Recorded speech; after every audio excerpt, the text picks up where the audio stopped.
Live from downtown Detroit, Local 4 News at 5 starts now. A murder investigation comes to a bizarre end downriver. A gentleman approached him and told him, "I need you to arrest me. I just killed my girlfriend." And police say that man approached an officer in Taylor and told him, as you heard, he had killed his girlfriend. Good to have you with us here at 5. I'm Devin Skillian. I'm Kimberly Gill. That shooting happened at the Telwick Motel right near the intersection of Telegraph and Wick Roads. Rod Maloney is live on this story. Rod, as we said, police say he just openly confessed right there. And that is helpful certainly for the case in terms of prosecution, but the man had a .40 caliber handgun that they say he used on his girlfriend, a very loud weapon, and yet nobody heard that call or called it in to police. And so they say, were it not for this confession, they may still be looking for that woman. A gas station security camera rolls as the man pulls up to the BP station at Goddard and Telegraph. A black Jeep Liberty parks and he gets out, apparently in search of a police officer.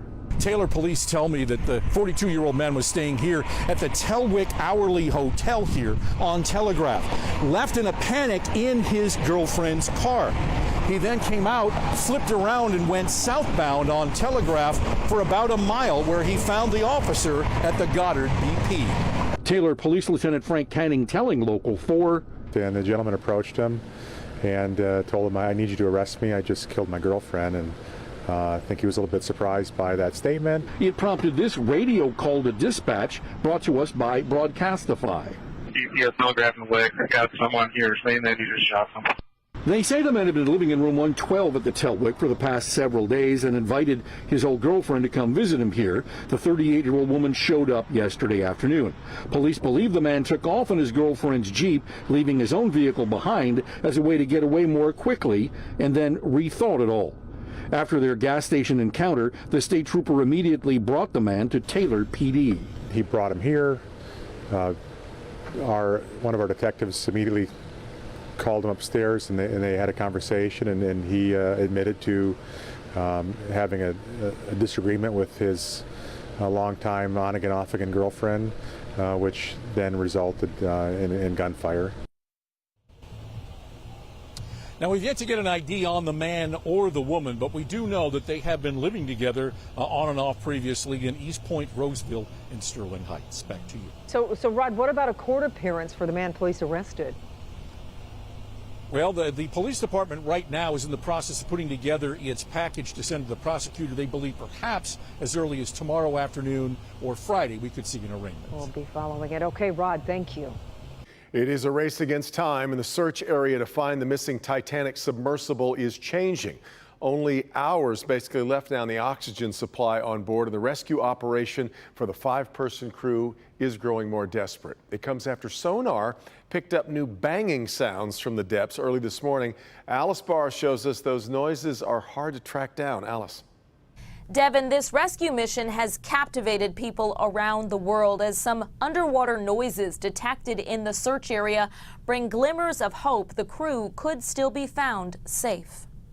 A cavalry of new, highly equipped ships and underwater vessels joining the desperate search for the missing Titan tourist submersible. This is a search and rescue mission, 100%. After Canadian aircraft using sonar buoys detected underwater noises yesterday and this morning in a search area twice the size of Connecticut, while the U.S. Coast Guard isn't sure what the noises are. What I can tell you is we're searching in the area where the noises were detected, and we'll continue to do so. Top experts moving quickly to analyze the data. The noises have been described as banging noises, but again, they have to put the whole picture together in context, and they have to eliminate potential man-made sources other than the Titan. The race against time more urgent by the hour, with breathable air running out for the 5 people on board since Sunday, when the minivan-sized vessel vanished during a mission to explore the wreckage of the Titanic.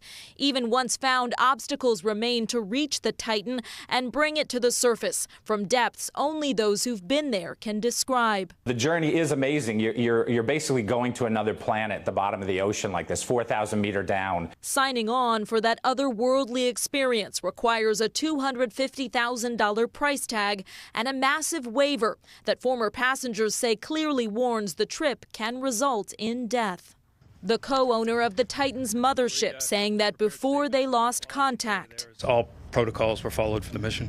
As he and all those watching and waiting hold out hope rescuers can find the men in time. As part of this all-hands-on-deck effort, the president of the Explorers Club, which claims as members several of the people inside that submersible, is leading an effort to try to get members of Congress to lobby for more deep-sea equipment to help in the search. In Washington, Alice Barr, Local 4. Okay, Alice, rescue crews believe there is now less than 13 hours of oxygen left. Those on board also have limited rations of food and water, though it is not clear to anyone just how much they have. A 27-year-old Troy man is under arrest after a hit-and-run leaves a 7-year-old girl injured. Raed Abdallah was arrested at a family member's house for that hit-and-run that happened last month in a neighborhood near Square Lake and John R. The 7-year-old girl was hit as she crossed the street while riding her bike. She suffered a broken pelvis, femur, and had several abrasions. Abdullah was arraigned yesterday where his bond was set at $1 million. A Detroit firefighter is asking why it took 35 minutes for a Detroit EMS crew to arrive to help a man who was having trouble breathing. Yeah, this was last Sunday. It raises the questions over staffing problems with Detroit EMS and whether they're to blame. Sean Lay has been following this story. Sean, that's over half an hour. 35 minutes is a long time to wait for an ambulance. And this was for a person who had difficulty breathing at that time. A few minutes would feel like an eternity if you had trouble breathing. This was a 35-minute EMS response. It's called a priority 1, difficulty breathing. That means it is an emergency tonight.